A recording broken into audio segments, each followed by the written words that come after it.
रहा तो इंशाअल्लाह आखिर में फिर पढ़ाया जाएगा। हमारे मेहमानों का आपने दिल जीता और हमारे बिरादरान वतन जो हैं, हमारे राजेंद्र कुमार गुप्ता जी जो बैठे हुए हैं, विधायक हैं मोहम्मदाबाद के, इतनी गौर से नात सुन रहे थे बेलाल तालिब से। मैं ये कह रहा हूँ कि इतनी खूबसूरत अंदाज, इतना खूबसूरत अंदाज था कि शायरी जो है दोस्तों दुनिया की मादरी ज़बान है। इंसान कोई ज़बान समझे न समझे, लेकिन शायरी ज़बान का ये अजीब व गरीब जादू हुआ करता है कि वो समझ में ज़रूर आ जाती है, समझ में नहीं आती तो लज्जत ज़रूर मिलती है, जायका ज़रूर महसूस होता है, जो हमारे विधायक जी कर रहे थे।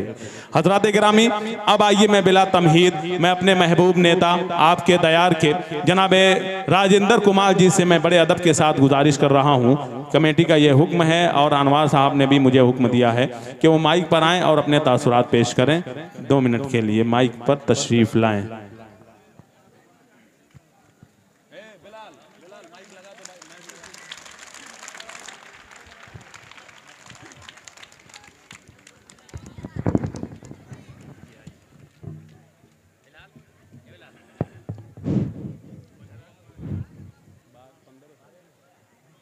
इस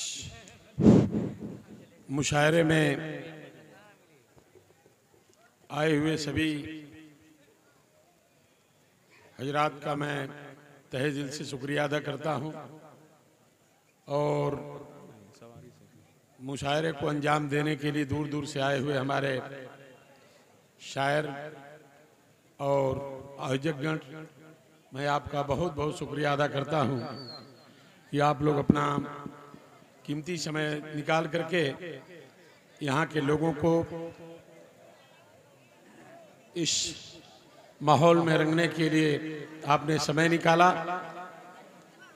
मैं भी काफ़ी दूर था, अनवार भाई ने फ़ोन किया कि नहीं आपको आना है, हमने कहा कि मैं ज़रूर आऊँगा। 2 घंटा पहले मैं आया इधर, मैं फ़ोन किया कि प्रोग्राम आज ही है, तो आपने बताया कि हाँ आज ही है, अभी तो लोग मैच देख रहे होंगे।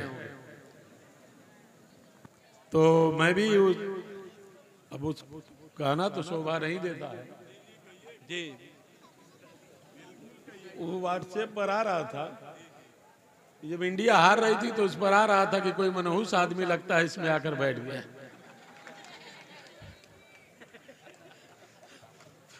लोग लगता है कि वहीं से निराश हो गए। सम्मानित बुजुर्गों, नौजवान दोस्तों, जब यहाँ का चुनाव चल रहा था कि यहाँ की आवाम ने मुझसे बार बार एक ही बात कही कि वो हमारे वोटों से लोग जीत करके जाते हैं, लेकिन हमारे जब मसाइल की बात आती है तो लोग चुप हो जाते हैं। मैंने कहा कि लोगों की और मेरे में आपको अंतर नजर आएगा।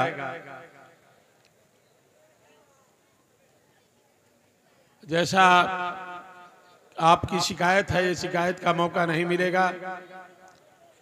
बार बार एक ही बात आती थी कि यहाँ की सबसे बड़ी समस्या बिजली की है। मैं तय कर लिया था कि जब तक बिजली की समस्या हल नहीं हो जाएगी मैं वलीदपुर में नहीं आऊंगा, और जब हल हो गई उसके बाद ही मैं आया। अनवार भाई, तमाम साथी लोग इस बात को जानते होंगे, बार बार लिखा पड़ी, चाहे मंत्री के यहाँ हो, चाहे मुख्यमंत्री के यहाँ हो, चाहे सदन में बात रखनी हो। सदन की बात जहां तक सवाल है, संचालक महोदय, पूरे उत्तर प्रदेश के बुनकरों की तरफ से मैं अकेले बात किया था पूरे सदन में।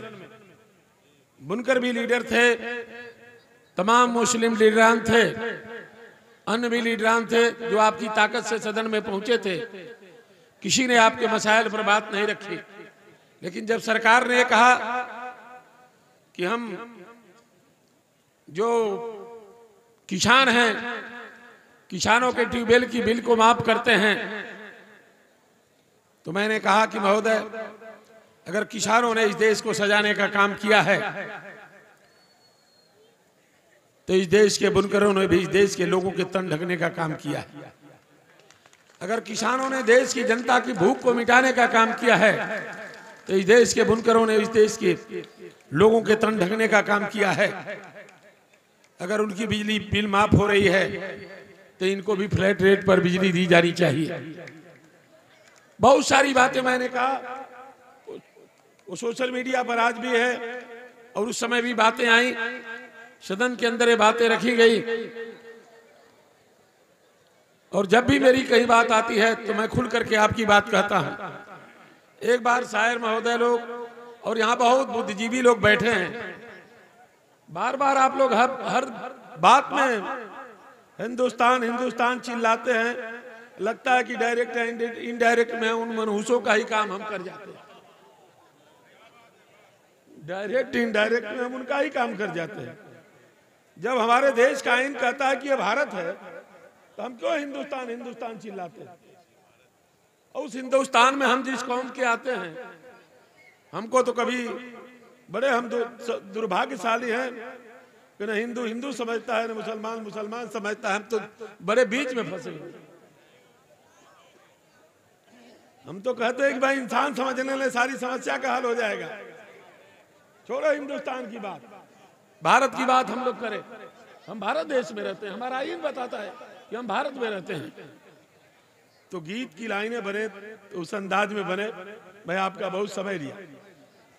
आज मैं मुश्किल से लगता है कि 1 सप्ताह पहले इधर आया था या 10 दिन होता होगा। मुझसे लोगों ने घेर करके कहा कि विधायक जी तुम्हें रोड दिखाई नहीं देती है। हमने कहा कि रोड दिखाई दे रही है, मैं वही संदेश लेकर आया हूं कि 1 सप्ताह बाद इस पर काम शुरू हो जाएगा। क्या बात है, वाह। और काम शुरू हो गया। हमारे सही बात ने है। भी फोन करके बताया जी। अनवार भाई से भी शायद मैं आया था तो मुलाकात हो गई थी आपसे भी। और बिजली का काम तो पहले ही हो गया था, हालांकि उसके लिए बहुत लड़ना पड़ा, बहुत दौड़ भाग करनी पड़ी, बड़ी लिखनी पड़ी, लेकिन होते होते होते होते लगभग 1.5 साल लग गए। सरकारी काम में तो इतनी दुर्व्यवस्था है कि एक नट ढीला हो जाए तो जब तक 20 जगह लिखा पड़ी ना हो तब तक वो लगेगा नहीं। भले पूरी की पूरी बस के नट गिर जाए एक के चक्कर में, लेकिन वो लगेगा नहीं। इसलिए मित्रों, आप लोगों ने हमें बुला करके सम्मानित किया, मैं आपका बहुत बहुत शुक्रगुजार हूं। मैं चाहता हूं कि संचालक महोदय आगे के कार्यक्रम को, इस मुशायरे के कार्यक्रम को आगे बढ़ाएं। मैं आयोजक साथियों का बहुत हृदय से आभार प्रकट करता हूं, धन्यवाद ज्ञापित करता हूं और ये विश्वास दिलाता हूं कि जब जहां कहीं भी हमारी जरूरत पड़ेगी, आप जैसे किसी शायर ने कहा है, क्या बात है विधायक जी, वाह। इन रगों में जो भी लहू है वो तेरी अमानत है, रगों में जो भी लहू है तेरी अमानत है, वाह। चाहो जहां वसूल कर लेना। क्या बात है, वाह, धन्यवाद, बहुत खूब। जय हिंद। ये थे हमारे